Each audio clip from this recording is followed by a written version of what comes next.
ఈరోజు మేము జగిత్యాలకి Congress party senior నాయకులైన గౌరవ జీవన్ రెడ్డి గారిని మర్యాదపూర్వకంగా ఈరోజు జిల్లాలో రాష్ట్రంలోనే కాంగ్రెస్ పార్టీ పెద్ద దిక్కుగా ఉన్న జీవన్ రెడ్డి గారిని కలవటానికి నేను మరి అదేవిధంగా లక్ష్మణ్ కుమార్ గారు, ప్రభుత్వ విప్పు ఆది శ్రీనివాస్ గారు, ప్రభుత్వ విప్పు మా పెద్దపల్లి శాసనసభ్యులు విజయరమణారావు గారు, అదేవిధంగా మా రాష్ట్ర చైర్మన్ తయార్ సాబ్, మా మోహన్ గారు, సోదరులు నర్సింగ్ గారు అందరం కూడా రావటం జరిగింది. ఎప్పుడు కూడా రాష్ట్రంలో కాంగ్రెస్ పార్టీ అధికారంలో ఉన్నా లేకున్నా ఈరోజు కార్యకర్తల పక్షాన కాంగ్రెస్ పార్టీ నిలబెట్టాలని వారు చూపెట్టిన అనేక సందర్భాల్లో వారి బాటల్లో నడవడానికి మేమందరం కూడా ప్రయత్నం చేస్తూ ఉంటాం.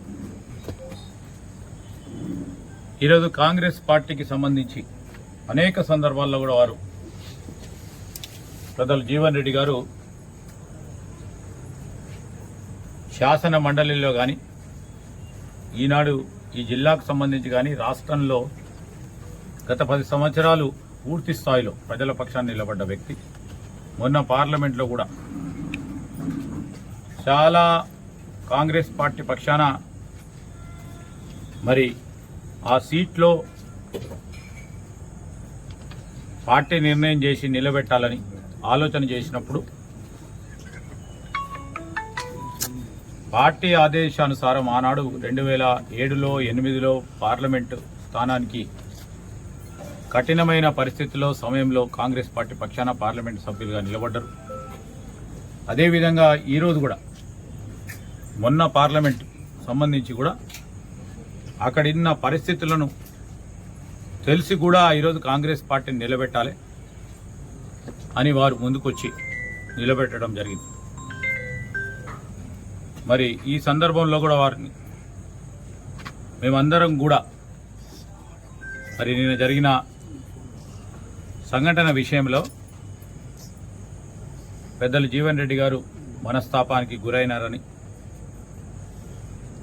మాకు తెలియగానే మేమందరం కూడా వచ్చి మీరు తప్పకుండా కాంగ్రెస్ పార్టీ పక్షాన రాబోయే కాలంలో కూడా పార్టీకి పెద్ద దిక్కుగా ఉండాలని, ఈ విషయం అంతా కూడా కార్యకర్తలు అనేక మంది వారి మనోభావాలని, వారు పడ్డ కష్టాలని తప్పకుండా మా కాంగ్రెస్ పార్టీ అధిష్టానానికి ఈరోజు మరొకసారి ముఖ్యమంత్రి గారికి, మా ఇన్ఛార్జ్ అయిన దీపాదాస్ మున్షి గారికి, కేసీ వేణుగోపాల్ గారికి, మరి అఖిల భారత కాంగ్రెస్ పార్టీ అధ్యక్షుడు ఖర్గే గారి ముందట ఇక్కడున్న మా కార్యకర్తల నాయకులందరి మనోవేదన తప్పకుండా తెలియజేయడం జరుగుతుంది. మరి ఈ కాంగ్రెస్ పార్టీకి సంబంధించిన ప్రత్యేకంగా జగిత్యాల్ కాంగ్రెస్ పార్టీ నాయకులు, కార్యకర్తలు చాలా కష్టపడి ఈరోజు ఇక్కడ పెద్దలు జీవన్ రెడ్డి గారి నాయకత్వంలో పార్టీని నిలబెట్టిన తరుణంలో వారు అధైర్యపడొద్దని నేను ఈరోజు పార్టీ పక్షాన కోరుతా ఉన్నాం. తప్పకుండా వారికి న్యాయం చేసే బాధ్యతలో తప్పకుండా చేసే ప్రయత్నం చేస్తామని ఈ సందర్భముగా తెలియజేస్తా ఉన్నాం. హామీ ఇవ్వడానికి పెద్ద ఆయన పెద్ద దిక్కు.